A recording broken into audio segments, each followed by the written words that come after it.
Monsieur le vice-recteur, chers et chers collègues, chères étudiantes, chers étudiants, mesdames et messieurs nos invités, au nom du décanat de la faculté des sciences sociales et politiques, j'ai le très grand plaisir de vous souhaiter une très chaleureuse bienvenue pour cette cérémonie d'ouverture des cours 2025-2026.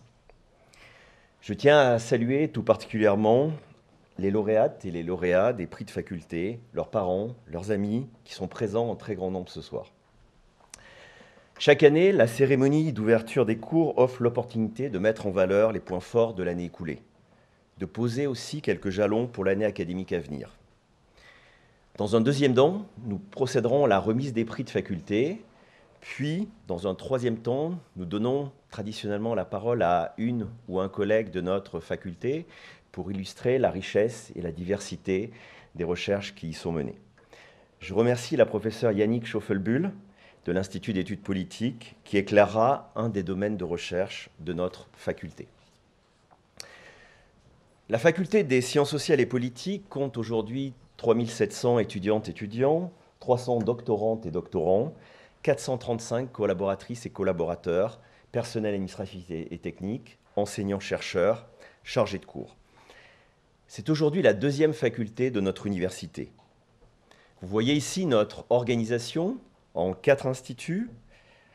Tout d'abord, l'Institut des sciences politiques, l'Institut des sciences sociales, l'Institut de psychologie et l'Institut des sciences du mouvement et du sport, qui est copiloté avec la faculté de biologie et de médecine. Ces 4 instituts travaillent ensemble et regroupent les principales branches des sciences humaines et sociales. En tant que doyen, j'ai le plaisir d'effectuer ce soir un tour d'horizon de la qualité de nos formations et de nos recherches menées au sein de notre faculté. En préambule, je pense qu'il est important de revenir brièvement sur un contexte international de plus en plus anxiogène. L'effondrement de la biodiversité qui continue, la persistance des conflits, des guerres et de droits humains bafoués, les coups de canif au droit international et le démantèlement du multilatéralisme, les replis identitaires et la polarisation croissante des sociétés portées par la montée en puissance des régimes autoritaires, les attaques contre la science, et notamment les sciences humaines et sociales, et la liberté académique. Enfin, des restrictions budgétaires pour le monde académique, comme celles que nous connaissons en Suisse et annoncées dans le canton de Vaud. Ce contexte va nous demander de faire des choix. Nous devons également réfléchir aux adaptations nécessaires, en particulier face aux effets possibles de l'évolution rapide de l'intelligence artificielle générative sur l'enseignement et la recherche. Ce contexte est aussi porteur parfois de contestation de nos recherches et de nos enseignements. Cette situation peut nous inquiéter, mais elle nous rappelle que c'est parce que nos recherches et nos enseignements sont essentiels dans le monde qui s'annonce qu'ils suscitent le débat, et parfois, comme aux États-Unis, la censure. C'est pourquoi la quête de sens, de valeurs et de nouvelles formes de régulation écologique, politique, sociale, économique seront plus que jamais à interroger et aussi à réinventer. C'est pourquoi nous sommes d'autant plus convaincus que nos enseignements et recherches en sciences sociales et politiques peuvent jouer un rôle déterminant pour faire face à ces enjeux qui percutent nos sociétés. Dans ce contexte très sensible, voire parfois hostile, et devenant également de plus en plus imprévisible, la mission de notre décanat est de mener à terme le plan de développement de notre faculté, plan 2021-2026, en collaborant étroitement avec l'ensemble des instituts et les différents corps, étudiants, personnel administratif et technique, et enseignants, chercheurs. Notre plan de développement repose sur 4 priorités qui vont nous servir de fil rouge pour notre présentation de ce soir. Animer une gouvernance collaborative et solidaire. Accompagner toutes les carrières et la qualité de vie au travail afin que chacune et chacun se sentent totalement impliqués et fiers de contribuer aux réalisations de notre communauté facultaire. Encourager les innovations dans les enseignements, mais aussi renforcer le suivi des parcours de nos étudiantes et le lien avec nos alumni. Enfin, soutenir nos recherches portant sur les grands enjeux de société et valoriser leur interface avec la cité. Animer une gouvernance collaborative, tout d'abord, c'est porter les enjeux qui traversent la faculté au sein de nos commissions, conseils et autres séances où chaque corps a sa place. C'est aussi renforcer les liens entre l'administration centrale du décanat et nos 4 instituts que vous voyez ici, dont je remercie les directions, les présidents et présidents de commissions d'enseignement pour leurs implications. Je profite aussi de ce moment pour remercier nos équipes administratives pour l'engagement et les compétences clés qu'elles déploient pour garantir la qualité de notre fonctionnement. Cette gouvernance collaborative vise aussi à renforcer les relations et notre coordination avec les services centraux de notre université pour trouver les meilleures solutions au service de l'enseignement et de la recherche dans un souci constant d'efficience. Concernant le développement des carrières, j'adresse tout d'abord mes très chaleureuses félicitations et bienvenue aux nouvelles et nouveaux professeurs. Et je voudrais aussi remercier toutes celles et ceux qui ont contribué à leur recrutement durant un très long processus qui dure toute une année académique. À gauche, sur votre écran, vous voyez 3 professeurs assistantes qui ont été nommées dans 3 instituts différents. Donc les photos peuvent se lire de gauche à droite pour vous. Comme ça, vous pourrez bien mémoriser les photos et interagir avec nos nouvelles et nouveaux professeurs lors de la virée. Anatina Arneux, à l'Institut des sciences sociales, professeure assistante en formation professionnelle. Juste en dessous sur la photo, donc Raël Freiburgos en politique suisse et comparée. Puis, juste à droite, Zoé Moody en psychologie scolaire. Nous avons également 5 nouvelles et nouveaux professeurs associés qui nous rejoignent. De lire, là aussi, vous pouvez lire de haut en bas en colonne pour bien les mémoriser. Sylvain Ferrez en sciences sociales du sport et de l'activité physique adaptée.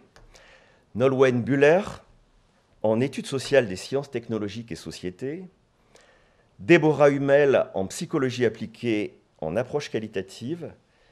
Stéphanie Baggio en évaluation des interventions en psychologie. Un peu seule tout à droite, vous voyez Lucie Shore en sciences sociales du genre et du sport, mais qui connaît très bien aussi notre Mozon.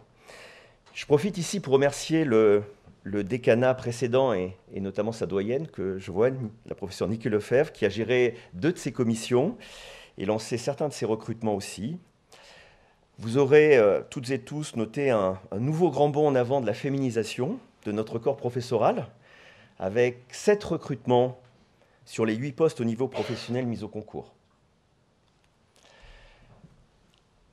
Nous avons également le plaisir d'accueillir 5 maîtresses et maîtres d'enseignement et de recherche à l'Institut de psychologie uniquement, pour mieux accompagner les parcours de nos nombreux et nombreuses étudiantes et étudiants. Il s'agit de postes à temps partiel qui leur permet de garder un lien fort avec leurs expertises professionnelles de terrain pour mieux les partager avec nos étudiantes et nos étudiants. Je voudrais également féliciter... pardon, excusez-moi, j'ai switché sans les présenter, donc je vais commencer à gauche. Je suis désolé parce que nous étions en séance où nous sommes vus tout à l'heure, donc je passais allègrement sur la présentation.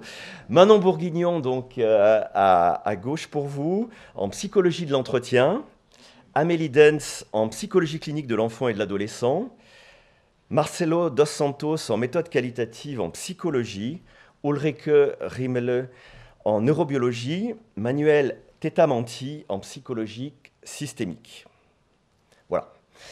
J'arrive dans le dynamisme des carrières sur les promotions qui ont été aussi lancées par le décanat précédent. Donc je voudrais féliciter, en commençant toujours par la gauche, le professeur Jonas Masdonati et la professeure Catherine Thévenot à l'Institut de psychologie qui ont vu leur statut changer de professeur associé à professeur ordinaire.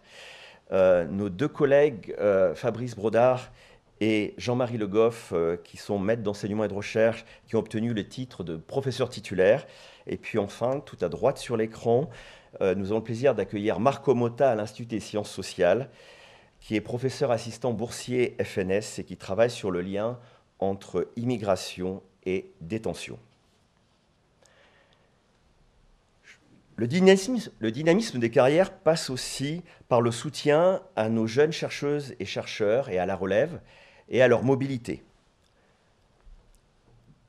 Nous voudrions ici féliciter très chaleureusement les 3 bénéficiaires d'une bourse Mobidoc, qui sont pour Raphaël Bonetti de l'Institut des sciences du sport à Stanford, Adomako Kwaku à l'Institut des sciences sociales qui est à Cambridge, et Marie Sautier, également de l'Institut des sciences sociales, qui est à l'université de Salento en Italie.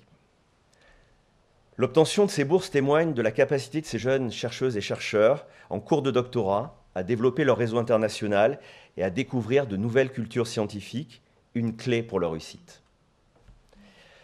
Enfin, j'aimerais saluer le départ en retraite de 4 collègues piliers de notre faculté. Dominique Vinck, qui a organisé son départ en retraite autour d'une BD scientifique qu'il a lui-même dessinée et créée de A à Z. Bernard Vouta, ancien doyen et figure de la sociologie politique en Suisse. Yanis Papadopoulos, professeur ordinaire durant 35 ans au sein de notre institution et expert international de la gouvernance et des politiques publiques. Et enfin, le professeur Aromas, professeur en histoire de la pensée économique et ancien directeur du centre Walras-Pareto. Merci à celles et ceux qui ont organisé des cérémonies très émouvantes et stimulantes en leur honneur. J'aimerais rappeler ici combien l'héritage intellectuel, institutionnel et humain de ces 4 collègues devenus professeurs honoraires est précieux pour nous toutes et tous, étudiantes, étudiants, personnel administratif et technique et enseignants-chercheurs. Concernant l'enseignement, nous gérons une offre de formation très large de 22 cursus du niveau bachelor au doctorat. Parmi quelques exemples d'innovation pédagogique, j'aimerais en relever 3. La première, le dispositif interface de l'Université de Lausanne, co-conçu avec notre faculté, vise à faciliter la réalisation de mémoires de master avec des partenaires de terrain, organisations publiques, associations, ONG, qui vont favoriser à nos étudiantes et étudiants l'accès à des données et posent des questions auxquelles ils et elles sont confrontés. 19 mémoires dans notre faculté ont été soutenues ou sont en cours de soutenance et ont été valorisées par ce dispositif au cours de la dernière année académique. La deuxième innovation concerne la mobilisation d'un dispositif porté par notre université, le Fonds d'impulsion pédagogique. Ce fonds offre un soutien important pour des innovations technologiques pour les enseignements ou des interfaces originales avec les secteurs professionnels. À titre d'exemple, 2 collègues de l'Institut des sciences sociales, Philippe Gonzalez et Laurence Kaufmann, ont proposé, grâce à ce soutien, une formation beaucoup plus immersive qui intègre les étudiantes et les étudiants dans le monde du journalisme, notamment en partenariat avec des journalistes de la RTS, dont le siège est désormais, comme vous le savez, sur notre campus. Troisième exemple d'innovation dans l'enseignement, c'est l'engagement de collègues dans la conception et l'animation de 6 enseignements internationaux de master, donnés dans le cadre de l'Alliance Civis, dont l'Université de Lausanne est partenaire, aux côtés de 10 autres universités européennes. Ces cours permettent à nos étudiantes et étudiants de se former dans un contexte multiculturel extrêmement stimulant. Enfin, à la suite d'une première journée très réussie sur l'enseignement inclusif en fin d'année 2024, notre deuxième journée de l'enseignement sera organisée le 30 octobre 2025 et elle proposera un après-midi d'échange entre le corps enseignant et les étudiantes et les étudiants pour repenser les pratiques d'évaluation à l'ère de l'intelligence artificielle. Il convient d'ajouter au sein de notre faculté une offre très importante de formation continue, notamment à destination des psychologues du canton et de la Suisse romande, avec plusieurs masters en études avancées, en psychologie et des formations plus courtes très reconnue dans le monde professionnel. Au total, une trentaine de formations continues certifiantes accueillent 450 participantes et participants. Elles sont offertes par nos 4 instituts. Cela correspond à peu près à un tiers de l'ensemble des participantes de la formation continue de notre université. Soulignons ici 2 exemples de nouvelles formations dont le lancement a été très bien réussi cette année. Le CAS en études genre vise à mieux promouvoir l'égalité dans les pratiques professionnelles. Il est dirigé par la professeure Martha Roca. Le CAS élaboré par l'Institut des sciences du sport en collaboration avec la Fédération internationale de cyclisme, dont le siège, vous le savez, est à Aigle, porte sur la formation des entraîneurs professionnels dans le cyclisme. Comme vous le savez, nos formations et nos recherches mettent l'accent sur la compréhension, mais aussi l'accompagnement des enjeux majeurs de société, tels que l'accroissement des inégalités sociales, le vieillissement et la santé, la transition écologique et aussi numérique, ou encore les activités physiques et sportives et leurs effets sur la santé, pour ne citer que quelques exemples. Le rayonnement de notre recherche passe par sa reconnaissance dans l'environnement académique international, mais aussi par le nombre de fonds de recherche qui sont obtenus chaque année. Nombre de nos projets de recherche financés par le Fonds national suisse et par l'Union européenne sont actuellement menés au sein de notre faculté. Pour l'année académique 2024-2025, 13 nouveaux projets majeurs ont été décrochés par nos collègues, ce qui est un chiffre absolument remarquable à l'échelle de notre université et de la Suisse. Ces fonds de recherche nous ont permis de recruter de nombreux jeunes chercheurs et chercheuses. 2 de ces 13 projets sont des projets de recherche collaboratifs européens. Par exemple, le projet de la professeure Audrey Burki à l'Institut de psychologie explore comment l'orthographe influence l'apprentissage et le traitement des mots dans une langue secondaire. À l'Institut des sciences du sport, le projet en physiologie porté par le professeur Nicolas Place explore les différences entre les genres dans la réponse à l'exercice de la résistance physique. Le projet porté par le professeur André Mack à l'Institut d'études politiques vise à étudier les élites locales dans 7 régions et villes suisses sur une période de 130 ans, en les comparant aux élites des 3 grandes villes suisses, Genève, Zurich et Bâle. Le projet piloté par Stéphanie Steinmetz à l'Institut des sciences sociales analyse les relations de genre, la diversité familiale et la fécondité en Suisse. Ce sont aussi de plus en plus de recherches sur le numérique et l'intelligence artificielle. Par exemple, le projet lancé par le professeur Jean-Christophe Gras à l'Institut d'études politiques étudie les normes et l'autonomie dans les plateformes numériques de travail. Le projet piloté par les professeurs Philippe Train et Martino Maggetti analyse l'intégration de l'intelligence artificielle dans les organisations publiques et les pratiques bureaucratiques. Le projet de Caroline Roberts à l'Institut des sciences sociales vise à comprendre comment la confiance numérique influence la volonté des citoyens de partager leurs données personnelles dans le cadre d'enquêtes. Enfin, le projet d'Olivier Glacé à l'Institut des sciences sociales étudie l'intelligence artificielle comme un objet culturel à la fois contesté, variable et en constante évolution. Un de nos grands défis est également de stimuler la recherche interdisciplinaire pour mieux comprendre les objets complexes dans toutes leurs dimensions. À ce titre, nous hébergeons 2 des 5 centres interdisciplinaires de recherche stratégique de la direction de l'Université de Lausanne, le centre interdisciplinaire de recherche sur le sport et le centre LIFES sur les parcours de vie et les inégalités. Concernant le centre LIFES, 2 exemples de projets récemment lancés. Un projet FNS décroché par la professeure Niki Lefebvre et Isabelle Zinn porte sur la santé et le vieillissement au travail à travers une étude sur la ménopause en Suisse. Un important mandat dirigé par des collègues de 3 instituts, l'Institut des sciences du sport, l'Institut de psychologie et l'Institut des sciences sociales, a été confié par le canton de Vaud sur le sujet des violences dans le sport vaudois avec un focus sur les jeunes. Le Centre interdisciplinaire de recherche sur le sport regroupe une centaine de chercheuses et de chercheurs qui concentrent leurs recherches sur 3 thématiques clés: l'olympisme et la globalisation du sport, l'intégrité sportive, le sport santé. Ces 2 derniers axes font travailler ensemble des chercheuses et chercheurs des sciences de la vie, médecins, physiologistes, et en sciences humaines et sociales, politologues, économistes, psychologues, sociologues. Nous contribuons aussi, vous le voyez en haut à droite, en particulier en partenariat avec la faculté de droit de sciences criminelles et d'administration publique, à l'initiative Droit et Société. Elle vise à repenser la fabrique et l'exercice du droit au regard des évolutions sociétales et à développer les recherches sur le sujet. Cette initiative a été lancée avec succès l'année dernière avec une quarantaine de chercheuses et chercheurs. Elle est actuellement coprésidée par Sophie Wirtz et Éléonore Lépinard. Des collègues de notre faculté portent aussi avec d'autres partenaires un très ambitieux projet NCCR intitulé Gender plus Justice, qui a été très positivement évalué et dont nous aurons prochainement les résultats définitifs. Enfin, notre faculté lance également, avec le soutien de la direction, l'implication des 6 autres facultés de notre université et Unisanté, un groupe de travail santé et société pour mieux optimiser et visibiliser nos coopérations et expertises dans le domaine de la santé et des sciences humaines et sociales.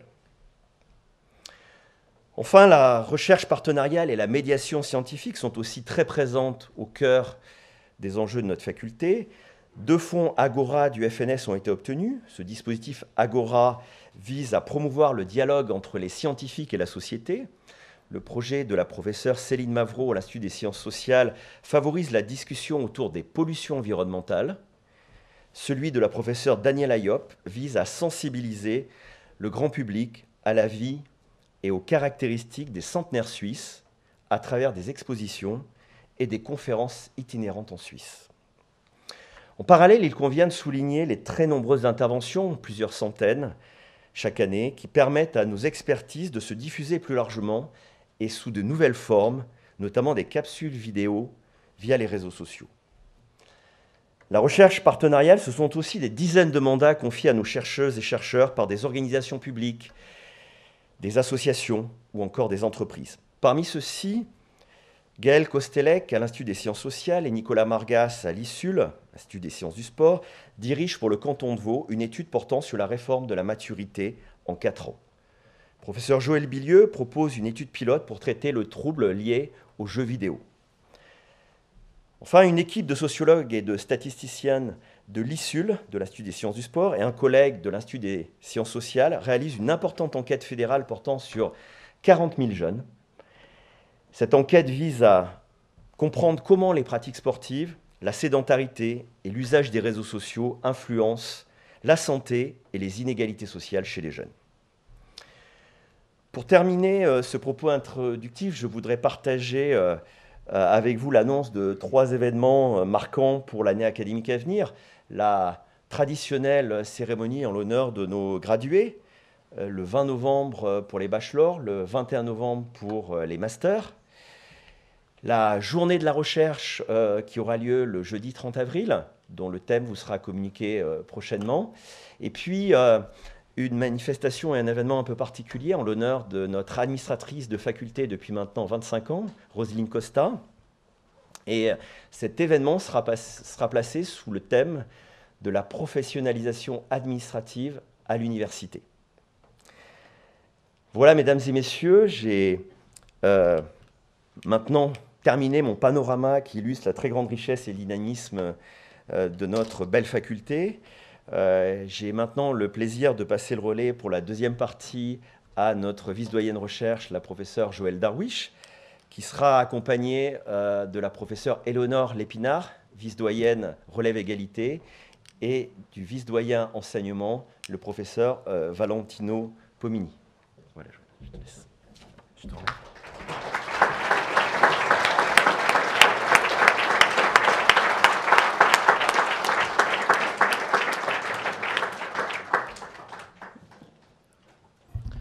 Merci beaucoup. Bonjour tout le monde. J'ai donc le plaisir de procéder à la remise de 27 prix cet après-midi.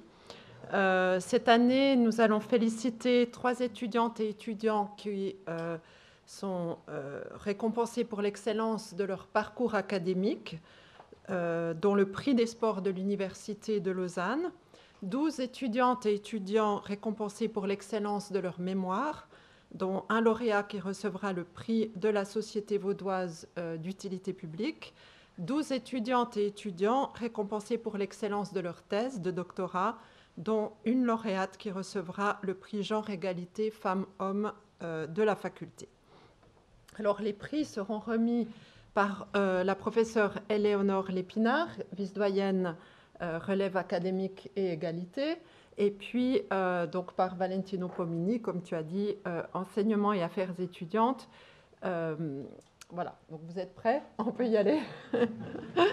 Donc, chère lauréate, chers lauréats, à l'appel de votre nom, donc ces instructions très précises, je vous inviterai à monter sur scène pour recevoir votre prix.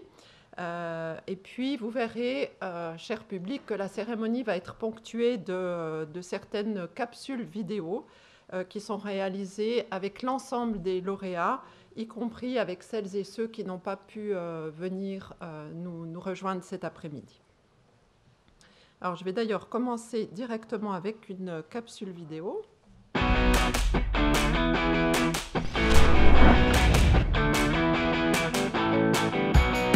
De recevoir ce prix, je trouve que c'est gratifiant. Ça montre que le travail paye, comme on dit. Je pense que le plus gros défi, c'était mon séjour universitaire à Montréal. C'était une manière d'enseigner différente, donc une manière d'étudier différente, et j'étais loin de mes habitudes de la Suisse, de Lausanne. Le premier semestre, c'était plutôt m'adapter à changement de ville, mais aussi changement de professeur surtout, pour les examens, pour les dossiers. Je me souviens que j'avais un tout petit peu douté au début. La charge de sport, elle était vraiment intense. Je pouvais nager 2 km et ensuite aller à l'entraînement ou avoir un match. Pour les études, c'est le Synathlon, parce que j'ai passé pas mal d'heures là-bas en cours. Mon lieu préféré, je dirais le centre sportif et santé au bord du lac. Parce qu'on a passé beaucoup de temps là-bas durant le bachelor, on a fait beaucoup d'activités sportives. Je commence un travail au service cantonal des sports de Neuchâtel, promouvoir le sport au niveau cantonal. J'aimerais bien travailler en tant que préparateur physique pour un club sportif avec des athlètes de haut niveau. En ayant fini mon master, je dois encore faire 2 ans d'école pédagogique pour être prof de sport officiellement. Et à côté de ça, je continue le basket.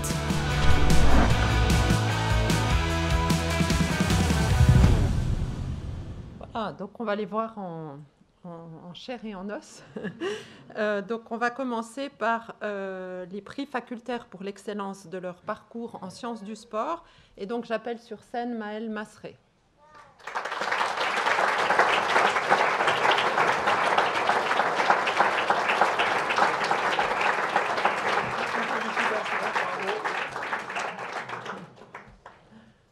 Bravo.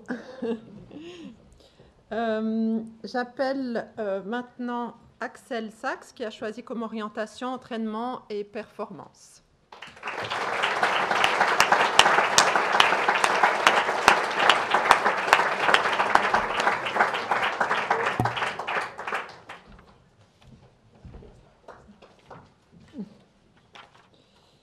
Alors, capitaine victorieuse à la tête d'Union Basket Féminin, elle est absente ce soir parce qu'elle a un match avec son équipe. Mais on va applaudir Laure Margot qui remporte cette année le prix des sports de l'Université de Lausanne pour sa capacité à mener en parallèle sa carrière sportive de haut niveau en basketball et ses études de master en sciences du mouvement et du sport. Donc, on peut l'applaudir.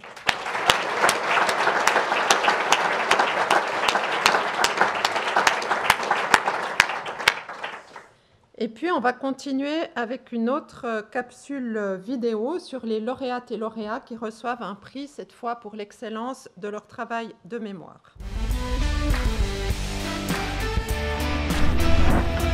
Mon mémoire s'intéresse au lien entre l'engagement associatif et l'attachement au service public audiovisuel en Suisse. Comment est-ce qu'on peut organiser l'économie de manière non capitaliste? On dit souvent que le marché n'arrive pas à répondre à la question écologique.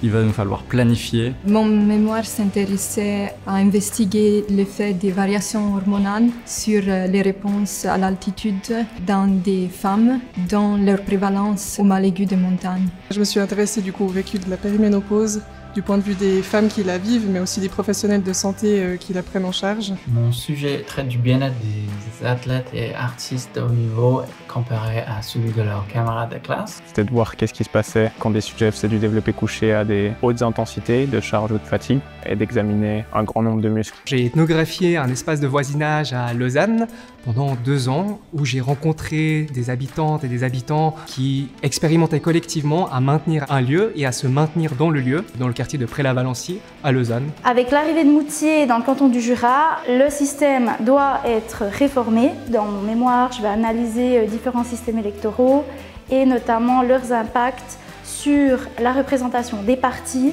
mais aussi des régions du canton. On s'est intéressé aux effets de l'écriture inclusive sur la lecture, la compréhension et puis les représentations mentales auprès d'enfants et d'adultes. Mon mémoire il portait sur l'efficacité de l'orientation professionnelle. J'ai investigué si l'indécision chronique diminuait en cours du processus de l'orientation professionnelle. L'idée derrière ce projet était de comprendre quelles sont les influences culturelles et sociales sur les manières dont les personnes pensent qu'il faut bien vieillir. Les jours de rédaction, je faisais différentes piles dans ma chambre en fonction des parties du coup de mon mémoire. Je lançais une playlist de musique épique et puis du coup je me déplaçais dans ma chambre en fonction de ce que je devais rédiger. Du café, beaucoup de café. Et sinon, comme je travaillais à côté, c'était les jours de congé, j'étais à fond dans mon travail. Et puis le soir en rentrant, je me mettais derrière mon écran d'ordinateur et j'essayais d'enchaîner ce que je pouvais. C'est les allers-retours Paris-Lausanne en TGV. Un gros pourcentage en mémoire, j'ai écrit dans le TGV. C'était d'aller promener le chien pour débloquer le processus d'écriture quand j'arrivais plus à écrire. J'ai rédigé mon mémoire en même temps que je travaillais à 100% à côté et je rénovais ma maison. Donc je voulais optimiser mon temps à 100%. Quand je réalisais un peu des tâches automatiques comme me laver les dents ou me doucher, j'étais beaucoup dans la réflexion. Comme ça, quand je prenais mon ordinateur, je savais exactement quoi écrire et ça allait plutôt rapidement. À un moment donné, quand je suis arrivé auprès d'une enseignante qui avait accepté que je puisse mener mon expérience dans sa classe, elle m'a dit qu'elle avait jeté tous les formulaires de consentement. Donc il y a eu un petit coup de panique, on est allé vérifier du coup toutes les poubelles de l'école. Par chance, on a réussi à les retrouver, mais c'était un petit coup de stress. On a recueilli des données en Suisse, au Maroc et au Togo. Donc il a fallu établir des partenariats avec des associations, des universités locales. Le terrain de recherche était un vrai défi. Le moment le plus stressant, ça a été de trouver le sujet qui m'intéresse vraiment. Je crois que c'était 2-3 jours avant le rendu définitif du mémoire où mon document Word s'est complètement éteint. J'étais à plus de 120 pages, je crois, et j'avais hyper peur de le réouvrir et que tout n'ait pas été sauvé. J'avais un ange gardien informaticien qui m'a un peu aidé pour éviter des bêtises à ce moment-là. C'était de faire toutes les expérimentations avec les sujets. J'ai dû tout condenser en 2-3 semaines pendant l'été. Le fait de jongler entre le mémoire, un stage à 50% et aussi un travail d'1 jour par semaine. Ils vont en 3 endroits différents. La première relecture, on se dit ça a l'air mauvais. Et ça c'est tellement stressant parce qu'il reste peu de temps, donc on veut plus tout reprendre, on a déjà 100 pages sur les bras. Le dernier rush, on finit notre analyse et il faut se mettre à rédiger. Et que le délai approche, on dort peu et on travaille beaucoup. Alors j'ai remis une pièce dans le manège et je suis actuellement doctorant au Fonds national suisse pour un projet lié au sans-abrisme. J'ai commencé un doctorat en psychologie. Je commence un doctorat dans quelques semaines ici même à Géopolis en sciences politiques. J'ai commencé du coup une thèse de doctorat à Unisanté, dans l'unité santé et genre ici à Lausanne. Je fais actuellement la formation de pédagogie à Genève pour être enseignant d'éducation physique et d'anglais. Je continue d'enseigner à l'école professionnelle l'économie politique et puis j'ai également été engagée à la chancellerie d'État de mon canton comme co-responsable des droits politiques. Je travaille en tant que psychologue dans un cabinet privé où on propose des bilans et puis des suivis. Je vais finir mon stage RP, donc en tant que JRI, journaliste reporter image, à Canal Alpha, télévision de l'Arc jurassien. Peu après la défense, je suis partie pour une expédition scientifique au K2 pour étudier les alpinistes pendant le trekking et leur période d'acclimatation au base camp. J'ai commencé en septembre avec la Fédération suisse de badminton, cette fois-ci en tant que préparateur physique et coach national. La suite pour moi, c'était un voyage en Asie et maintenant je travaille en tant que conseillère en gestion de carrière à Fribourg.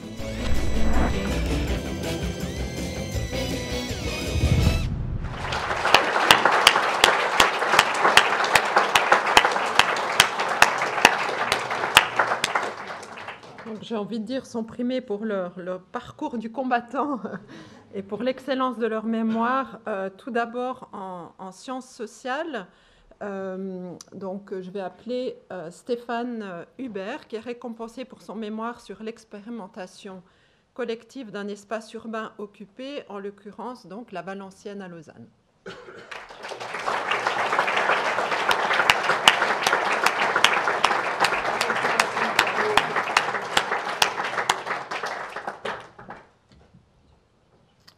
Ensuite, on va applaudir Elena Cordo, qui est absente aujourd'hui et qui reçoit un prix pour son travail sur les enjeux des mesures thérapeutiques qui visent à traiter les personnes atteintes d'un trouble mental sévère qui ont commis une infraction. Bravo à elle.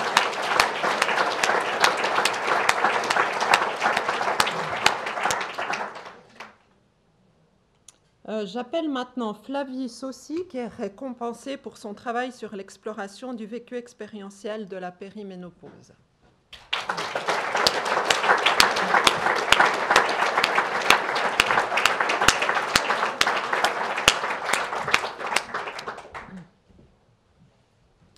Maintenant sont primés pour l'excellence de leur mémoire en psychologie. Tout d'abord, Paolo Martinelli, qui a mis en évidence le rôle de l'industrialisation dans la perception du vieillissement au Maroc, au Togo et en Suisse. Félicitations.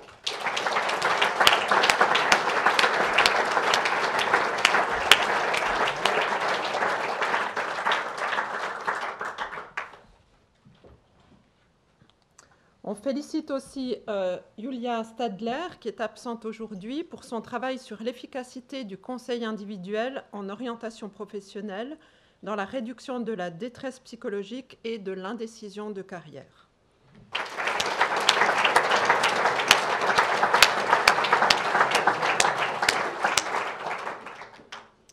Et je vais appeler sur scène Gabrielle Saul, qui est récompensée pour son travail sur l'appréhension de l'écriture inclusive chez les enfants et les adultes. Bravo.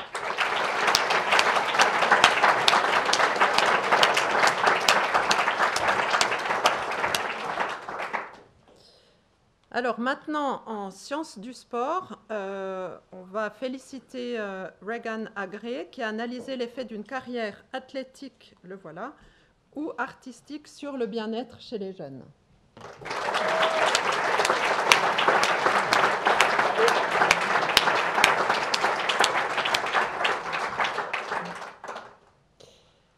J'appelle maintenant Giulia Tagliapietra, qui est récompensée pour sa...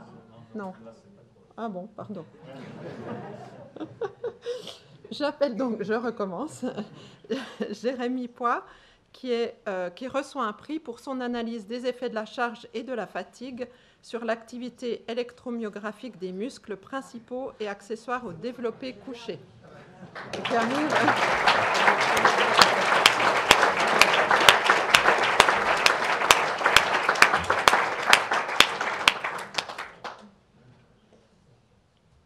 Voilà, et donc maintenant, oui, je vérifie, j'appelle Giulia Tagliapietra, qui est récompensée pour sa recherche qui examine comment les différentes phases du cycle menstruel influencent les réactions du corps des femmes lorsqu'elles se trouvent en haute altitude.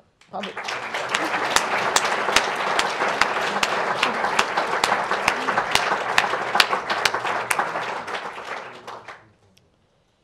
Donc on va entamer maintenant le passage sur scène des lauréates et lauréats en sciences politiques, avec d'abord le prix de la Société vaudoise d'utilité publique. C'est un prix qui est remis à l'UNIL depuis 1931 et qui récompense des étudiantes et étudiants pour la rédaction de travaux universitaires de valeur dont le sujet porte principalement sur une réalisation sociale vaudoise.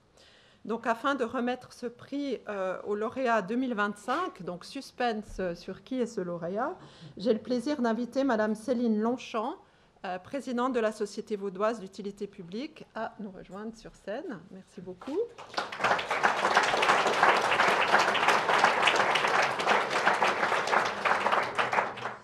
Et donc, le voilà, Maxime Ducret, qui reçoit cette année le prix de la Société vaudoise d'utilité publique pour son travail intitulé « La RTS sous pression, l'influence de l'engagement associatif sur l'attachement au service public audiovisuel ». Donc, félicitations.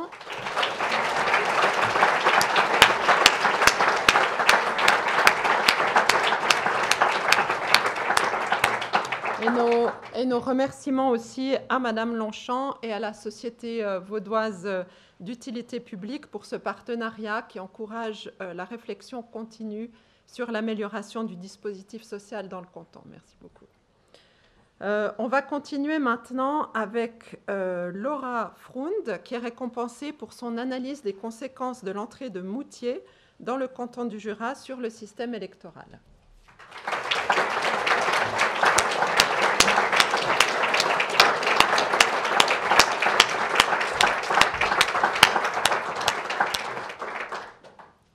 Et puis, je vais appeler Grégoire Mottet sur scène, qui reçoit un prix de faculté en récompense de son travail intitulé « La démocratie économique socialiste, institutions politiques et planification dans la pensée marxiste ».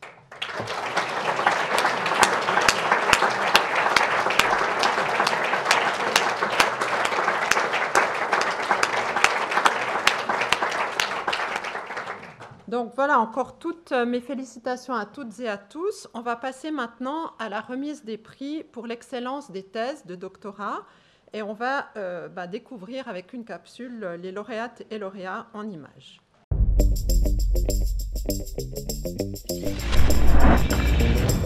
J'ai cherché à comprendre quel était l'esprit qui animait l'évolution actuelle du gymnase. Je me suis intéressée aux politiques publiques de pénalisation des violences de genre dans l'espace public, donc ce qu'on appelle très souvent le harcèlement de rue, dans 2 pays, la France et le Royaume-Uni. On a cherché à comprendre les expériences et processus des reconversions professionnelles involontaires. C'est de voir en fait comment les événements de vie façonnent un peu ce qu'on appelle la durabilité professionnelle, c'est-à-dire à quel point les individus restent en santé, bien-être et en productivité à travers les années. J'ai vraiment cherché à comprendre la double fonction des sociétés des beaux-arts de Genève, Bâle et Zurich et aussi de leur société fêtière, donc le Schweizer Kunstverein. Ces lieux servent de lieux de sociabilité en fait pour les élites locales. J'ai fait un doctorat en sciences sociales et il vise à comprendre les sources structurelles de 2 des principaux défis politiques contemporains, le succès des partis populistes de droite radicale dans plusieurs pays occidentaux et l'opposition de certains groupes aux politiques environnementales. Ma thèse, elle interroge comment la société elle s'organise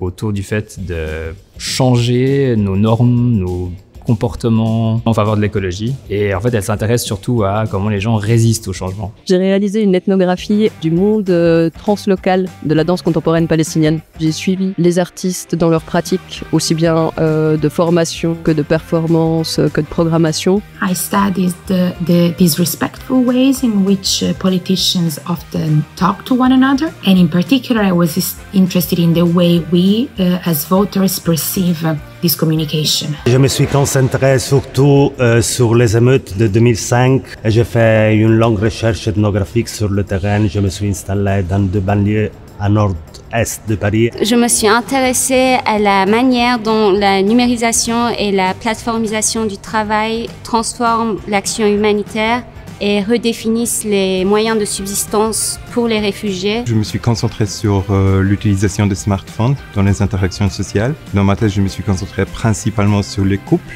donc les partenaires romantiques. J'ai un méga tips pour ça, les rétroplanning. Ça me permettait de ne pas me sentir perdue dans ce que je devais faire. Je lisais un roman chaque matin pendant presque 30 minutes à 1 heure et ça m'aidait vachement à me mettre dans le processus de rédaction. Dès que je le pouvais, je me coupais du monde et m'isolais dans ma bulle pour travailler. Tous les matins, commencer plus ou moins à la même heure, toujours avec d'abord 1 voire 2 cafés. Je trouvais un arbre au bord du lac, je m'asseyais avec mon ordinateur face à l'eau. Moi, j'aimais beaucoup travailler dans différents cafés afin de rompre un peu avec la routine et puis changer d'environnement pour être plus inspiré. C'était la relation avec mon professeur parce qu'on a développé une relation assez dynamique. Ça m'a aidé à avancer assez rapidement. Un grand rituel que j'ai vraiment adopté, ce sont les retraites d'écriture avec d'autres amis doctorants et doctorantes. Nous sommes allés dans des chalets plus ou moins valaisants. On se retrouvait, on écrivait, après on allait faire une petite rando, une petite balade, des raquettes. Ma première présentation en anglais, j'avais très peur de ne pas trouver mes mots. Le début de la thèse, où je devais encore explorer plusieurs pistes, il fallait vraiment trouver la bonne orientation pour ma recherche. Sitting in front of a computer for a little longer than 8 hours a day. Au moment où je décide de finir ma thèse, je m'impose un délai. c'est ça où le niveau de stress augmente un petit peu. La fin de la thèse est particulièrement stressante. Tout se met en place, mais en même temps il y a encore beaucoup de choses à faire et c'est assez vertigineux. Je me suis rendu compte que mon dernier chapitre ne tenait pas du tout la route dans son organisation et qu'il fallait entièrement le reprendre. Un moment particulièrement stressant. Non, je trouve que c'est important de construire un nouveau narratif autour des thèses où ça peut bien se passer. Pour moi, le plus compliqué, c'était vraiment le colloque privé. Je connaissais pas les membres du jury, donc je savais pas à quoi m'attendre vraiment. Les dernières phases de l'écriture se sont quand même passées au début du génocide à Gaza. Il y a eu toute la question de l'enjeu de réaliser une thèse sur ce sujet et du sens ou non que ça avait. Quand on fait du terrain avec des acteurs et actrices d'extrême droite, il y a des difficultés, je dirais, émotionnelles, où on n'a pas forcément toujours l'habitude de discuter avec des personnes qui ont une vision du monde qu'on ne partage pas. On continue nos explorations des reconversions professionnelles involontaires avec un regard plus systémique, on implique les proches, et plus étendu dans le temps. J'ai commencé un nouveau contrat en tant que maître assistante suppléante, donc c'est un remplacement de 2 ans, ici à l'Université de Lausanne. Je suis actuellement chargée de cours ici à l'Université de Lausanne et chercheuse associée à l'Université de Neuchâtel. J'aimerais bien continuer à développer mon parcours académique, soit en Suisse, soit à l'étranger. Je me prépare pour mon postdoctorat que je vais réaliser à l'Université d'Oxford au Royaume-Uni, financé par le Fonds national suisse. Je travaille à l'Haute École de Fribourg comme collaborateur scientifique dans des projets de recherche plutôt appliqués. I'm working on rhetorical aggressiveness at the Amsterdam School of Communication Research. Je travaille en tant que chef de projet à la ville de Fribourg, où j'aide au développement de nouveaux dispositifs de gouvernance pour l'accueil préscolaire et extrascolaire. Je suis actuellement en postdoc à l'Université de Milan. Je vais continuer à enseigner la philosophie et la psychologie au gymnase. J'ai eu la chance d'être engagé ici à l'Université de Lausanne, donc le centre de compétences en durabilité. Je suis mandaté pour faire de la recherche. Ma suite, elle sera plutôt dans la recherche en musée. Je vais en fait travailler en tant que conservatrice adjointe au musée d'art de Puy et en tant que conservatrice assistante en art appliqué au musée d'art et d'histoire de Neuchâtel.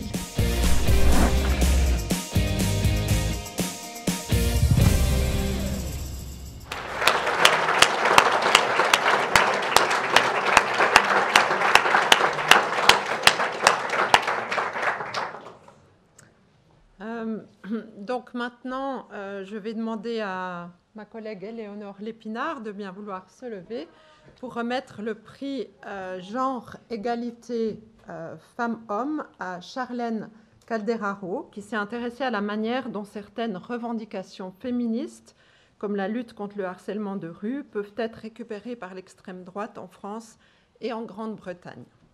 Bravo.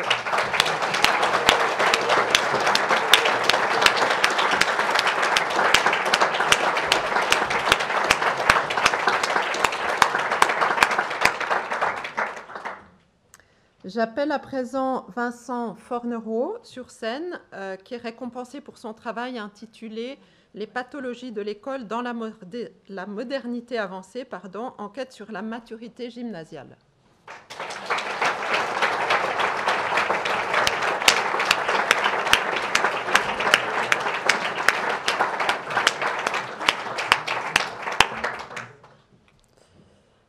On va continuer avec Ana Laura Rodriguez-Quinones, qui a mené une recherche ethnographique multisite, située, pour analyser comment la politique s'incarne et s'exprime à travers les pratiques artistiques de danseuses et danseurs contemporains et palestiniens.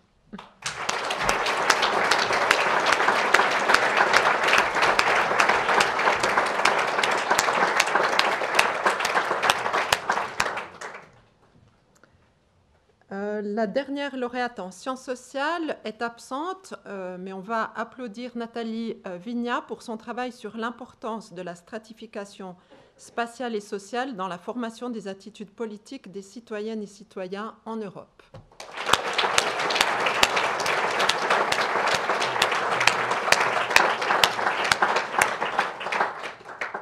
On va continuer maintenant avec les lauréates et lauréats en psychologie. Et donc, je vais appeler Robert Avry sur scène, qui propose la théorie novatrice de la domination écologique androcentrée comme cadre théorique pour comprendre les résistances au changement social en faveur de l'environnement.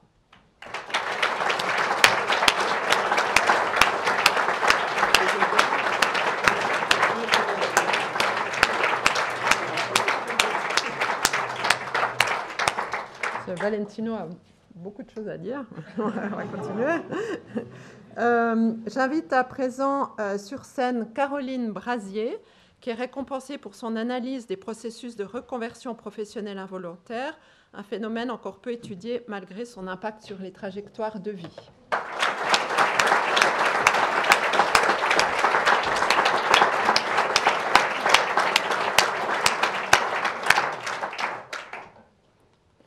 Et on va continuer avec Michal Frakowiak pour son travail qui remet en question l'idée largement répandue selon laquelle la présence d'un smartphone dans un couple serait peu profitable, voire nuisible. Donc bon, tant mieux, hein, mais bravo.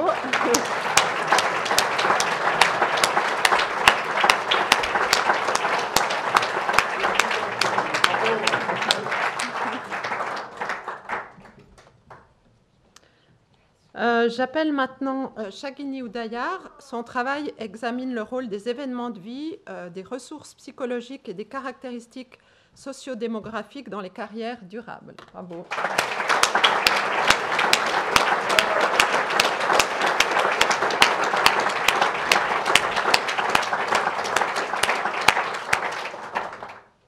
On va passer maintenant aux thèses de doctorat primées en sciences politiques. Et j'appelle, enfin non, il est absent, donc je ne l'appelle pas, mais je vous propose de féliciter Athanasio Bouliari-Goggia. Il a exploré les mouvements de protestation des jeunes des banlieues parisiennes comme forme d'engagement politique et expression de résistance sociale.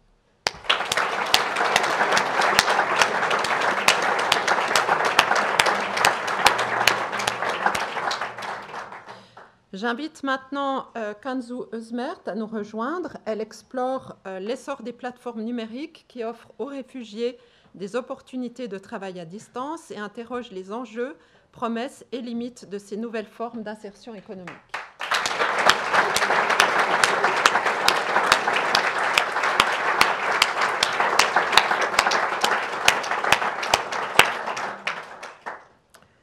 J'appelle Émilie Widmer, qui est récompensée... Ah, pardon, non, désolée. Chiara Vargiu, qui ouvre de nouvelles perspectives en explorant l'évolution des normes de communication irrespectueuses des politiciennes et politiciens.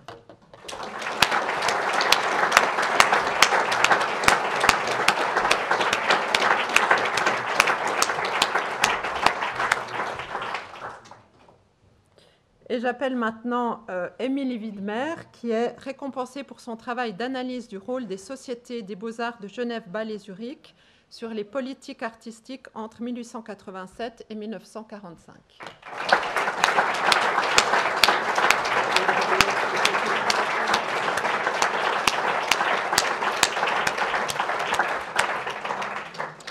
Voilà, donc nous sommes arrivés au terme de cette remise des 27 prix 2025 que je conclus en donnant de nouveau la parole à l'ensemble de nos lauréates et lauréats avec une capsule vidéo.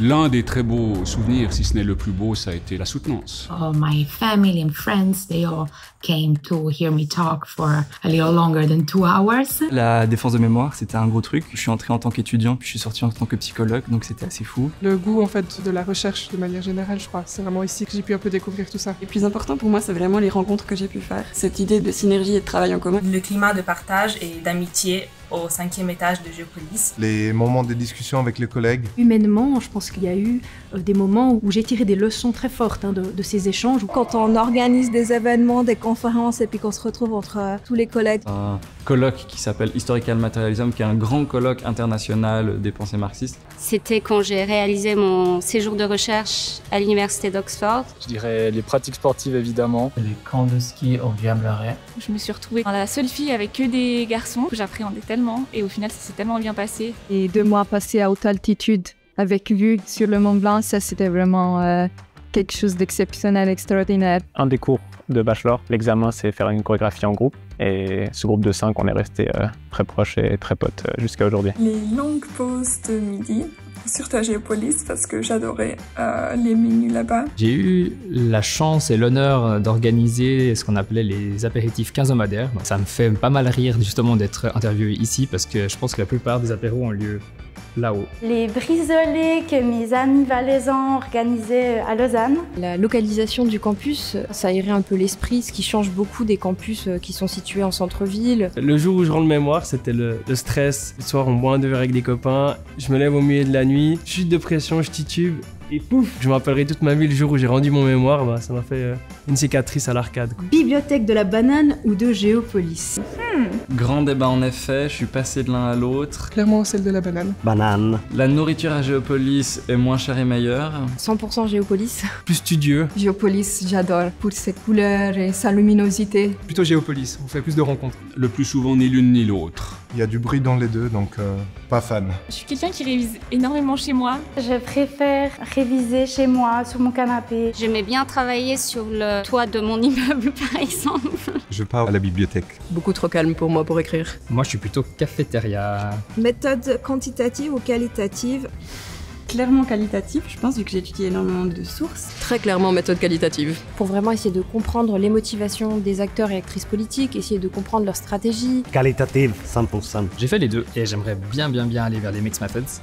Ouais, méthode mixte. Quantitative. Méthode quantitative. Je préfère les chiffres. Tu es plutôt à t'asseoir au premier ou au dernier rang en cours. Bah ça va dépendre des cours, je pense. Début de mon bachelor, plutôt en dernier, parce que je suis italophone, donc je préférais ne pas courir le risque d'être interrogé. À choisir dernier. Ça dépend ce que j'ai fait la veille. Plutôt derrière parce que je suis toujours un peu juste dans mon timing. Dernier rang, mais comme je vois pas très bien, je dois quand même un petit peu m'approcher. Avec la thèse, je suis devenue plutôt premier rang parce que j'arrivais mieux à me concentrer. J'aime bien être en contact direct avec la matière. À m'asseoir au premier rang en cours. Premier rang. On se mettait toujours au dernier rang. Plutôt au milieu. Pour ne pas être tout devant ni tout derrière.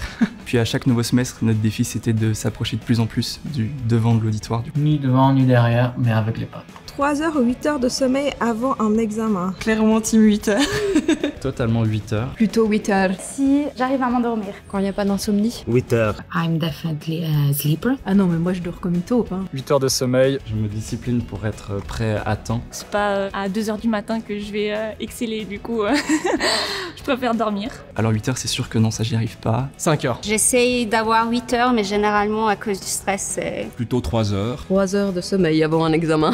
Régulier ou irrégulier dans la rédaction du mémoire de la thèse? Très régulière, j'avais pas vraiment le choix. Je pense avoir été régulière. Plutôt régulier. Très régulier, je crois. Régulière dans la rédaction de ma thèse. J'ai essayé de garder un peu un bon rythme. C'était difficile de s'y mettre, mais une fois dedans, plutôt régulier. J'ai commencé à rédiger tôt. J'avais besoin de vraiment poursuivre mon chapitre jour après jour. Très régulier. Je me fixais des objectifs intermédiaires pour essayer d'être régulier. Après, ça marchait pas toujours aussi bien que ce que j'aurais voulu. La productivité, c'est pas un processus linéaire, donc il y a eu des moments plus intenses, des moments moins intenses. Definitely irregular. Irrégulière. Plutôt irrégulier. Irrégulière. Parce qu'il y a des moments où on écrit très vite et facilement et des moments où il faut forcément réfléchir un petit peu plus. Il y a eu un peu les deux phases. Au début, irrégulier et à la fin, régulier parce qu'il n'y avait pas de choix.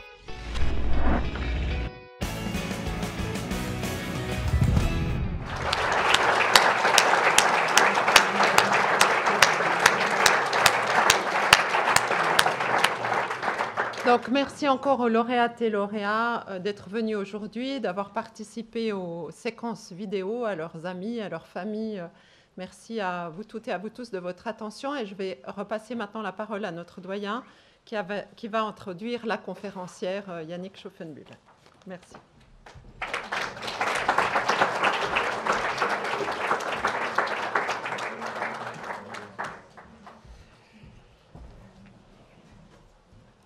Merci beaucoup aux membres du décanat et encore toutes nos félicitations aux lauréates et aux lauréats. Alors vous pourrez retrouver prochainement, vous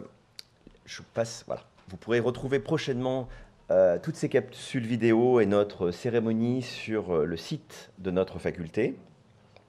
À présent, j'ai le très grand plaisir de vous présenter notre conférencière, la professeure Yannick Schoffenbühl. Son intervention porte sur un thème d'actualité, démocratie sous influence, la puissance des multinationales états-uniennes. La professeure Yannick Schoffenbühl va nous proposer une analyse des tensions entre mondialisation économique et souveraineté démocratique, en s'appuyant notamment sur son dernier ouvrage, Crusading for Globalization, qui est paru cette année chez un éditeur américain très prestigieux. Bravo Yannick aussi pour ça, cette réalisation. Historienne des relations internationales et de l'histoire économique contemporaine, Yannick Schaufelbuhl est d'origine américano-suisse. Elle s'est formée à l'Université de Lausanne, mais aussi à l'Université Paris 8. Elle a ensuite mené une carrière internationale en occupant des postes de recherche et d'enseignement dans des institutions très prestigieuses, l'École des hautes études en sciences sociales à Paris, des universités aux États-Unis, Columbia, Harvard et Princeton. Professeure à l'Université de Lausanne depuis 2011, elle dirige l'Institut d'études politiques et elle est co-responsable du programme doctoral en histoire contemporaine de la CUSO. Yannick Schaufelbuhl a également dirigé et co-dirigé de nombreuses publications collectives sur des thématiques d'actualité, comme un très récent ouvrage paru chez Routledge qui explore les liens entre entreprise et régulation environnementale. Elle a également mené plusieurs projets de recherche d'envergure financés par le FNS, dont actuellement les apôtres du marché, acteurs et réseaux suisses du néolibéralisme international 1973-1995. Ce projet explore le rôle des élites helvétiques dans la diffusion des idées néolibérales à l'échelle internationale. Cher professeur Schaufelbuhl, cher Yannick, merci beaucoup de nous proposer cette conférence et je te laisse maintenant la parole.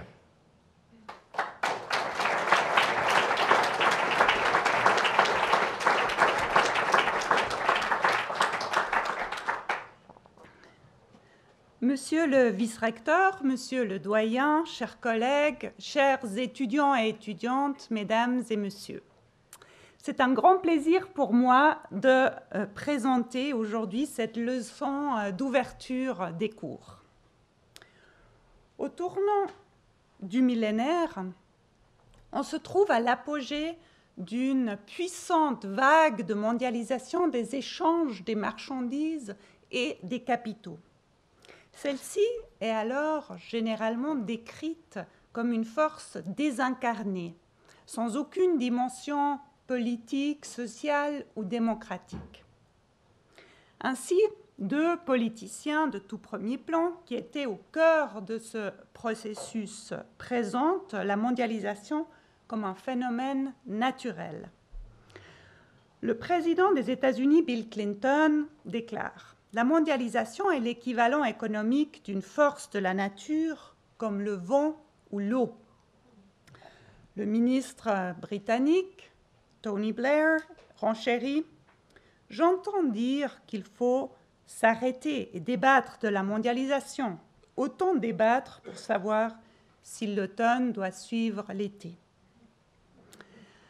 À l'opposé de cette conception naturalisante, je considère que cette vague de mondialisation est le résultat d'un processus éminemment politique, avec une série d'acteurs importants qui y interviennent.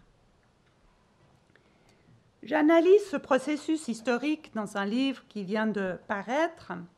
Le titre en français est « En croisade pour la mondialisation, les multinationales états-uniennes et leurs adversaires depuis 1945 ». Cette conférence aujourd'hui a pour objectif de mettre en évidence le rôle d'un groupe de protagonistes majeurs de la mondialisation, le patronat à la tête des multinationales états-uniennes. Il s'agira de voir comment il s'est organisé politiquement depuis le milieu du XXe siècle pour promouvoir et accélérer la libéralisation de l'économie mondiale. Dans un deuxième temps, j'aborderai également les résistances qu'a suscité cette montée en puissance des multinationales. Enfin, je dirai quelques mots sur les conflits qui opposent le grand patronat libre-échangiste à l'aile protectionniste du Parti républicain depuis les années 1950 jusqu'au deuxième mandat de Donald Trump. Tout d'abord, il est utile de rappeler, en résumant à l'extrême, quelques caractéristiques de cette mondialisation qui s'accélère dans les années 1970 et qui atteint son paroxysme peu avant la crise économique de 2007-2008. Je ne vais pas vous inonder de chiffres. Prenons donc que les deux principaux indicateurs qui permettent de mesurer cette mondialisation. Premièrement, l'expansion du commerce mondial. Ce graphique montre la part qu'occupent toutes les exportations internationales de marchandises et de services dans le produit national brut mondial depuis 1970. On constate que cette part a plus que doublé entre 1970 et la crise financière de 2007-2008. D'environ 12%, elle atteint 30% du produit national brut mondial. Depuis la crise, vous voyez que cette part stagne. Un deuxième indicateur, tout aussi significatif, est celui des investissements directs à l'étranger. On désigne par là les investissements durables que les multinationales d'un pays font dans un autre pays, soit sous la forme de création de filiales, soit par l'acquisition d'autres entreprises ou encore en fusionnant avec d'autres sociétés. Ce graphique montre la proportion que représente le montant des flux extérieurs nets des investissements directs par rapport au produit national brut mondial. Vous pouvez constater que ce pourcentage a augmenté de manière spectaculaire après 1980 et cette augmentation dure jusqu'à la crise de 2007-2008. Et depuis cette crise, ce pourcentage a fortement diminué. Les entreprises multinationales qui sont à l'origine de ces investissements constituent donc le moteur de la croissance des échanges économiques et financiers durant ces 4 décennies. Et ce sont les multinationales états-uniennes qui sont au cœur de ce processus. Un dernier graphique qui porte cette fois-ci sur les multinationales états-uniennes, plus précisément sur le montant total des stocks d'investissement qu'elles détiennent dans le monde. On voit que ce montant a littéralement explosé entre 1960 et 2024, en étant multiplié par plus de 20. La conclusion qu'on peut tirer de ces 3 graphiques, c'est que les multinationales états-uniennes ont été à la fois les agents et les bénéficiaires de ce processus de mondialisation. Comment les dirigeants de ces multinationales ont-ils fait pour promouvoir la libéralisation des échanges? Ils se sont organisés en puissantes associations patronales capables d'exercer une influence profonde sur le plan politique. Pourtant, à cet égard, on se heurte à un paradoxe. On connaît mal, voire très mal, ces organisations. Je me permets de faire ici une brève remarque historiographique. De manière générale, les recherches concernant les associations patronales sont demeurées relativement rares, pas seulement pour les États-Unis, mais aussi dans le reste du monde. Durant ces 2 ou 3 dernières décennies, l'historiographie européenne s'est heureusement considérablement enrichie. À cet égard, j'aimerais souligner que c'est particulièrement le cas en Suisse. Plusieurs collègues de la faculté des lettres et aussi de notre faculté, en particulier dans l'Observatoire des élites suisses, ont contribué et contribuent toujours à une meilleure compréhension du patronat suisse et en particulier de ses organisations. En revanche, c'est moins le cas aux États-Unis. Les recherches y restent lacunaires.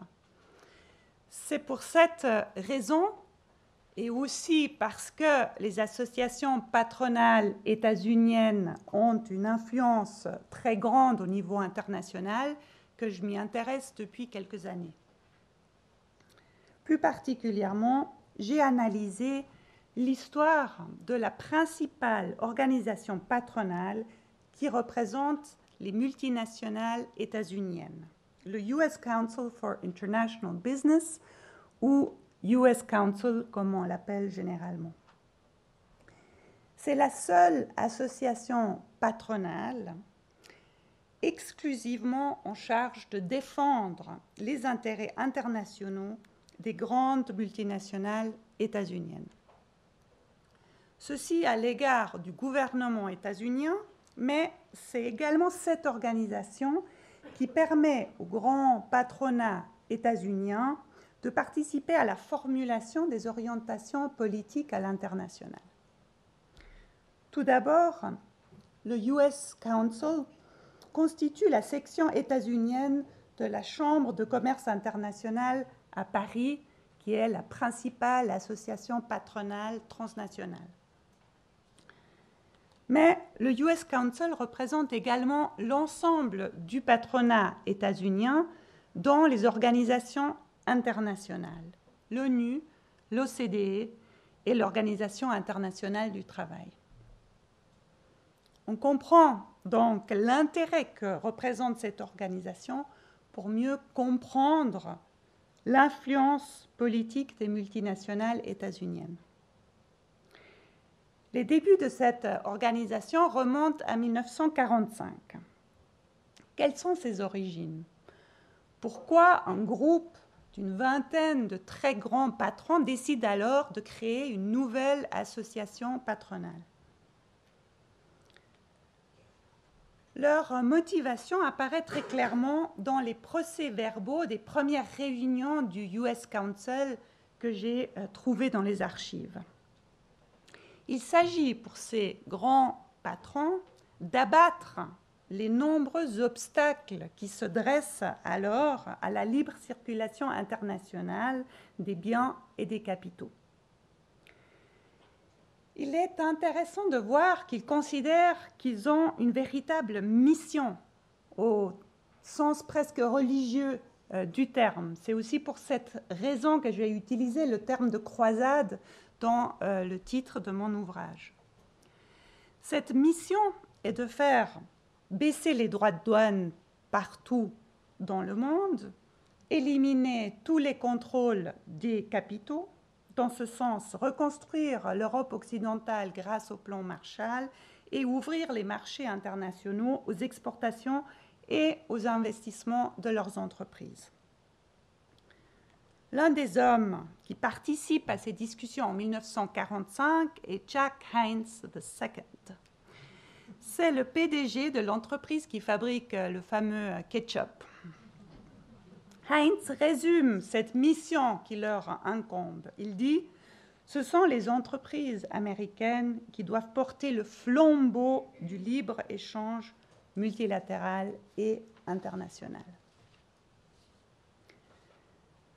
Durant les 70 années qui ont suivi la création du US Council, cette organisation s'est imposée comme le cerveau collectif, l'organisateur et le porte-parole des dirigeants des plus grandes multinationales des États-Unis. Qui sont plus précisément ces personnes qui s'engagent dans le US Council? La première chose à dire, c'est qu'il y a une extraordinaire continuité dans la composition socio-économique de ce groupe qui dure jusqu'à aujourd'hui, et aussi dans leur orientation politique. Ce sont les principaux dirigeants de leurs entreprises. La plupart du temps, c'est donc le PDG ou bien le président de l'entreprise qui participe personnellement aux réunions stratégiques du US Council. Par ailleurs, ces patrons dirigent les plus grandes entreprises multinationales, industrielles et financières du pays. Une bonne manière de mesurer la taille des entreprises des États-Unis est de recourir à la liste de Fortune 500, qui classe les entreprises des États-Unis selon leur chiffre d'affaires. Or, en 1950, il y a un tiers des administrateurs du US Council qui dirigent l'une des 100 entreprises les plus grandes des États-Unis. Aujourd'hui, 75 années plus tard, ce pourcentage reste quasiment le même, un peu plus d'un tiers. Ce qui confirme aussi ce que j'ai dit sur la grande continuité dans la composition du US Council. Vous vous demandez peut-être qui compose les autres 2 tiers. On y trouve d'une part les dirigeants à la tête des entreprises classées au rang 101 à 500. D'autre part, il y a aussi les dirigeants des grands bureaux d'avocats et des sociétés de consulting qui travaillent étroitement avec les multinationales.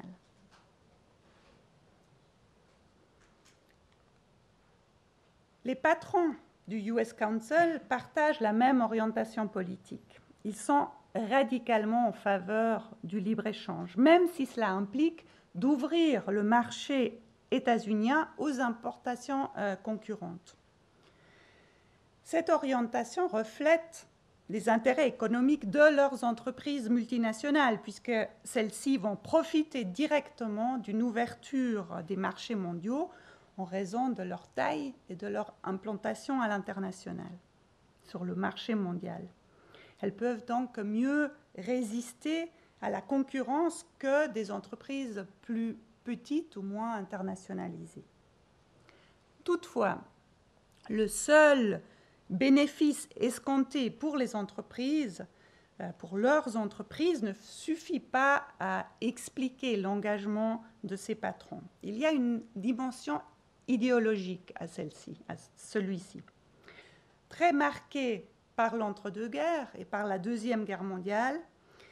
Il s'oppose de manière fervente au protectionnisme économique, accusé d'avoir mené d'une part à la Grande Dépression et au nazisme, et d'autre part de favoriser le communisme dans un contexte de guerre froide.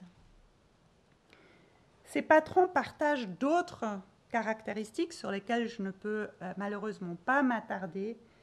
Il faut toutefois souligner que ce ne sont quasiment que des hommes. Encore dans les années 1990, sur 123 membres du conseil d'administration du US Council, on ne trouve que 5 femmes. Par ailleurs, il se distingue par une sociabilité intense, golf, somptueux dîners, soirées dans des hôtels de luxe à Manhattan. Et ils sont, pour la plupart, républicains. C'est une caractéristique importante sur laquelle je vais revenir. Le US Council a rempli sa mission. Depuis la fin de la Deuxième Guerre mondiale, il a puissamment contribué à l'ouverture des marchés internationaux. Voici très rapidement quelques étapes clés de ce processus.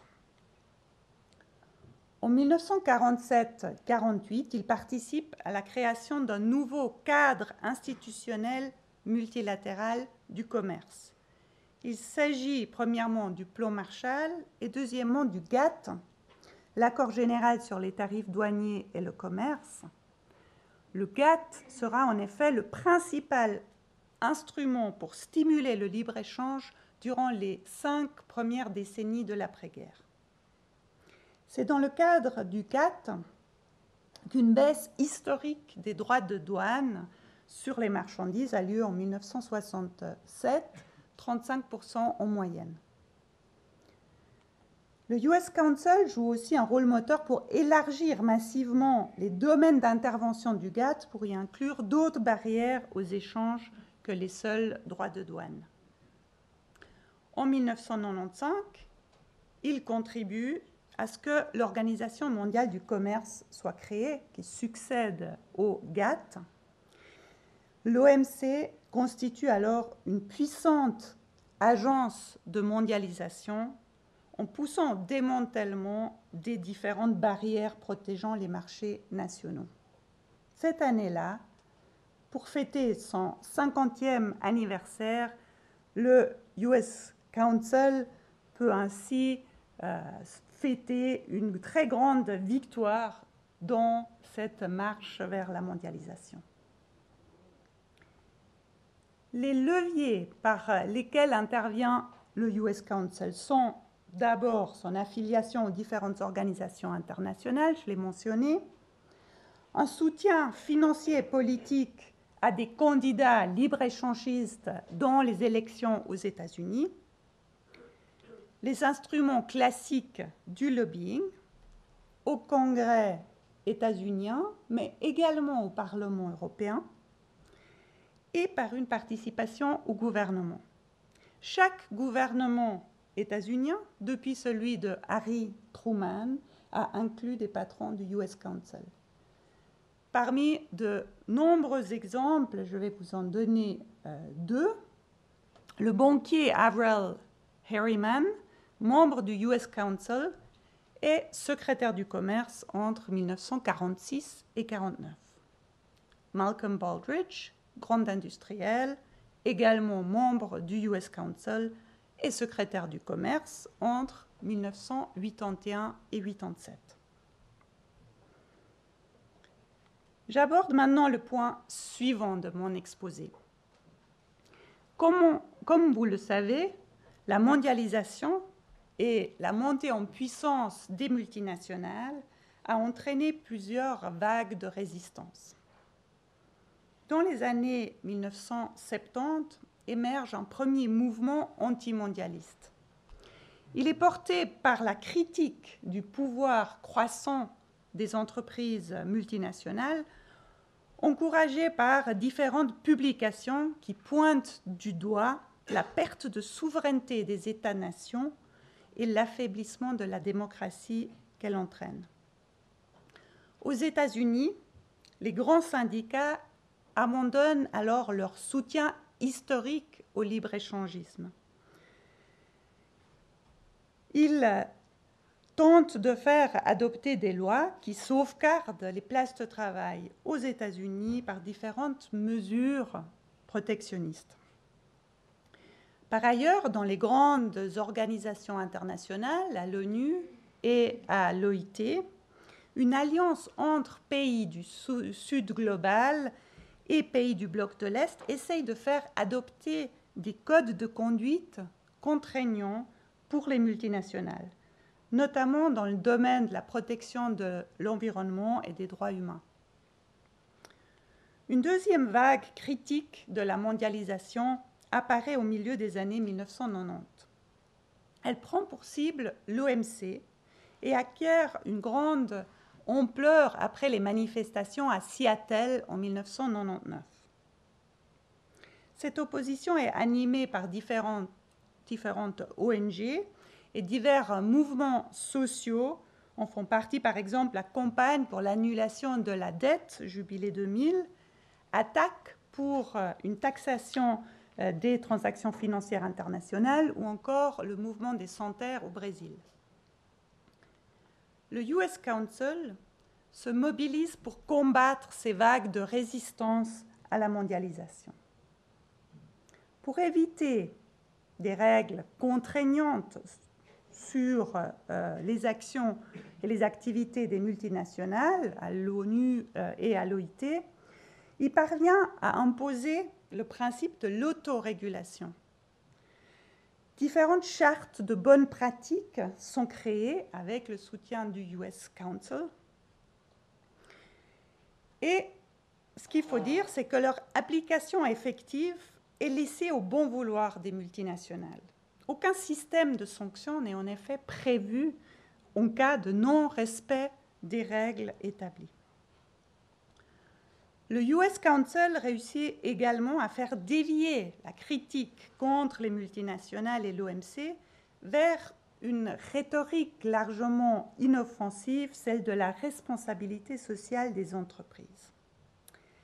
Il soutient donc avec enthousiasme la principale campagne de ce type, L'initiative Global Compact, annoncée par le secrétaire général des Nations Unies, Kofi Annan, au WEF, World Economic Forum à Davos, en janvier 1999, qui propose un pacte mondial entre chefs d'entreprise et l'ONU.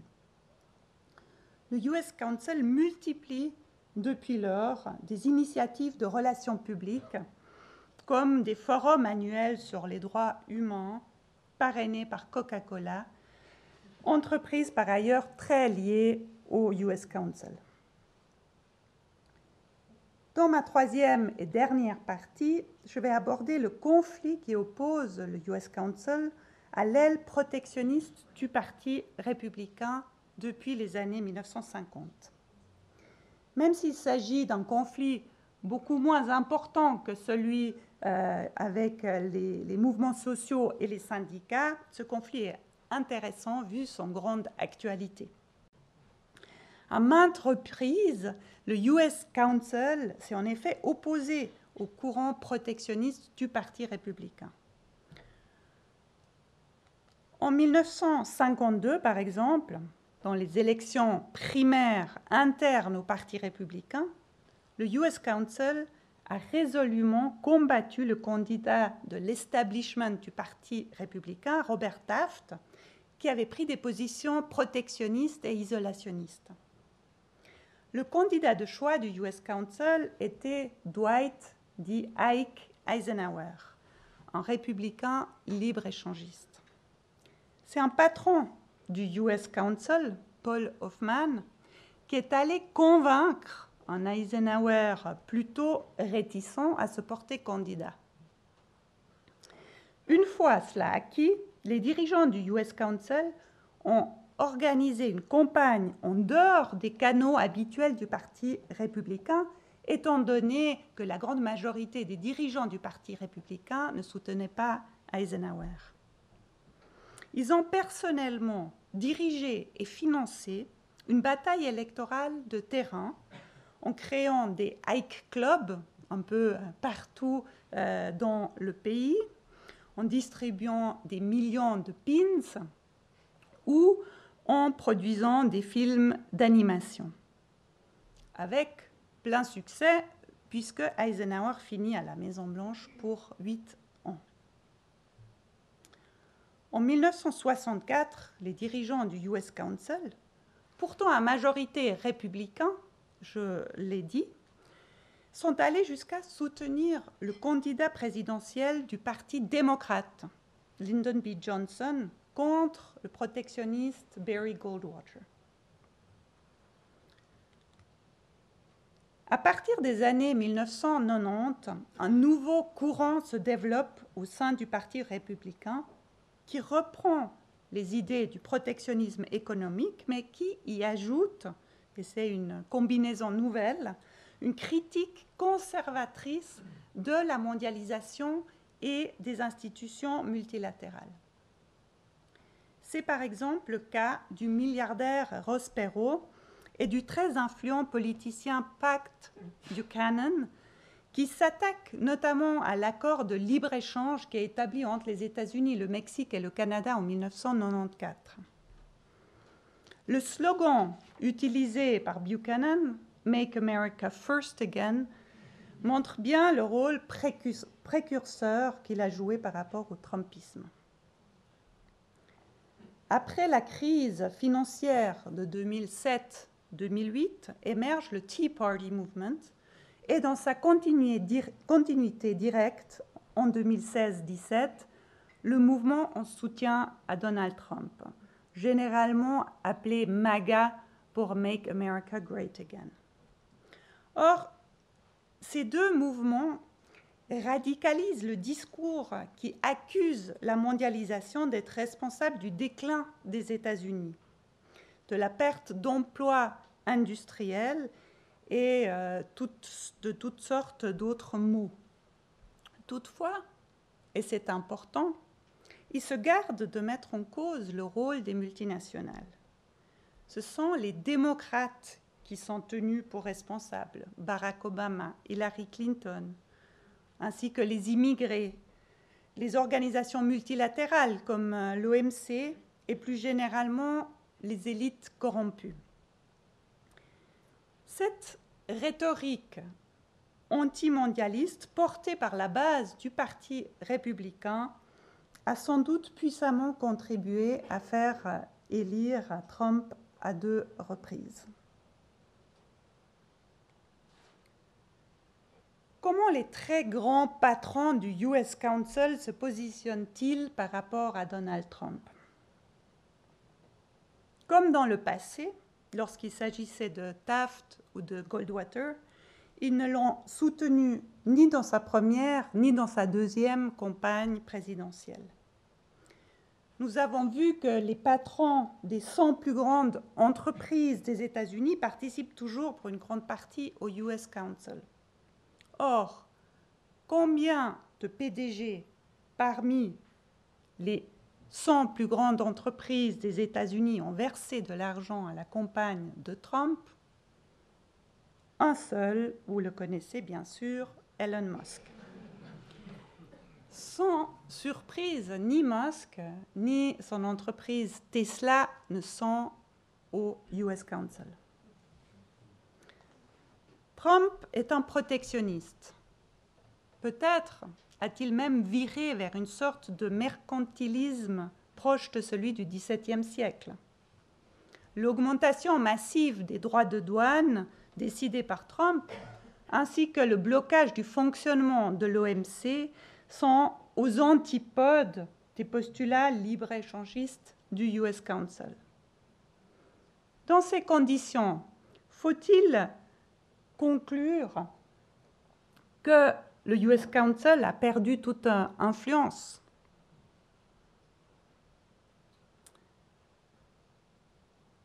Un exemple récent semble montrer que ce n'est pas le cas. Trump a annoncé en début de cette année vouloir supprimer tout financement pour l'Organisation internationale du travail. Le US Council est toujours le représentant du patronat états-unien à l'OIT. Le 3 septembre dernier, la vice-présidente du US Council, Kristen Kaufman, a publié une tribune dans le magazine Forbes pour appeler Trump à épargner l'OIT. Elle souligne que l'OIT va prochainement conclure 2 conventions concernant l'industrie de la tech et celle de la chimie, 2 secteurs où les intérêts des multinationales états-uniennes sont gigantesques. Elle écrit « Si l'administration Trump se retire de l'OIT, les entreprises américaines passeront d'une position influente à la table des négociations à une position vulnérable. Nos adversaires combleront le vide. » Or, quelques jours plus tard, le quotidien genevois Le Temps, donc basé dans la même ville que l'Organisation internationale du travail, annonce « Finalement, Donald Trump épargne l'OIT et commente « La pression du patronat américain pourrait expliquer ce recul de la Maison-Blanche. » Il m'est bien sûr impossible de savoir dans quelle mesure exacte l'action du US Council est responsable de ce revirement de Trump. En revanche, je suis convaincue, tout ce que je viens de vous présenter le montre, que cette organisation n'est certainement pas étrangère au changement de position du président états-unien.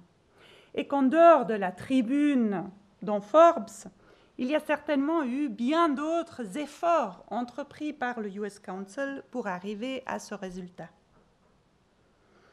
Le processus de décision politique continue donc à se dérouler en large partie dans les coulisses, échappant ainsi aux institutions démocratiques.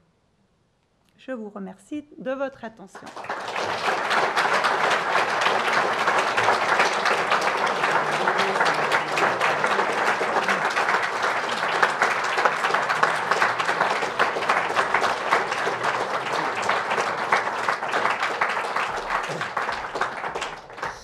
Merci beaucoup à la professeure Yannick Schaufelbuhl. C'était une conférence vraiment passionnante. On était dans les le décryptage des arcanes de la mondialisation états-unienne et de son influence sur les politiques, beaucoup de paradoxes, de contradictions, et puis un éclairage historique véritablement remarquable. Alors, il n'y aura pas de questions, malheureusement, mais dans la salle maintenant, mais vous pourrez toutes et tous échanger avec la professeure Schaufelbuhl autour de notre verré. J'aimerais juste avant remercier très chaleureusement notre personnel administratif et technique, et notamment le service communication, pour l'organisation et la réussite de cette soirée. Merci à